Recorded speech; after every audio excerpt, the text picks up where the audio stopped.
এমন কিছু সিনেমা আছে যা বারবার দেখলেও পুরনো হয় না।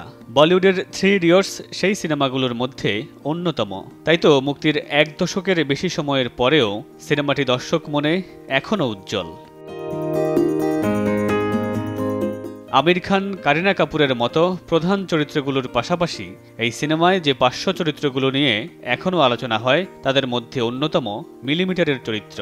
ছাত্রদের ব্যাগ মাথায় নিয়ে তাদের ঘরে পৌঁছে দেওয়া, খেতে দেওয়া সবকিছুই করত মিলিমিটার। এই মিলিমিটার চরিত্রে অভিনয় করেছিলেন রাহুল কুমার। মাত্র 3 বছর বয়সে অভিনয় শুরু করেছিলেন রাহুল কুমার। ওমকারা সিনেমায় সাইফ আলী খানের ছেলের চরিত্রে অভিনয় করেন। সেই দক্ষতা দেখে 3 ইডিয়টস সিনেমায় মিলিমিটার চরিত্রে নেওয়া হয়েছিল তাকে। মূলত তার জন্যই বানানো হয়েছিল চরিত্রটি। 14 বছর আগে মুক্তি পাওয়া এই ছবিতে রাহুল অভিনয়ের খুব বেশি জায়গা পাননি, কিন্তু স্বল্প পরিসরেই সবার নজর কেড়েছিলেন।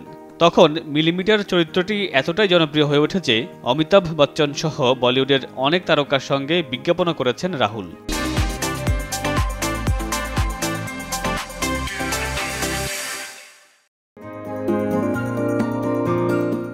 দ্য ব্লু আমব্রেলা সিনেমার হাত ধরে বলিউডে পা রেখেছিলেন রাহুল।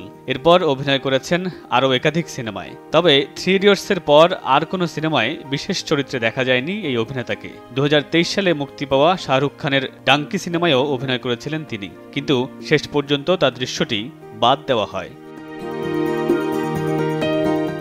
কেউ কেউ বলেন তরুণ বয়সের রাহুলের সঙ্গে আগের মিলিমিটারের তেমন মিল নেই, সে কারণে তাকে কেউ চিনতে পারছেন না। রাহুল কুমার কখনো বলিউড থেকে দূরত্ব বজায় রেখেছেন, কখনো আবার কাজের একাধিকবার চেষ্টা করেছেন। তবে ক্যারিয়ারের শুরুতে যে খ্যাতি তিনি পেয়েছিলেন তা যেন অকালেই হারিয়ে গেছে। বর্তমানে অভিনয়ের পাশাপাশি গান বাজনায়ও মন বসিয়েছেন সবার প্রিয় সেই মিলিমিটার। মামুনুর রশিদ পনেল, সময় সংবাদ।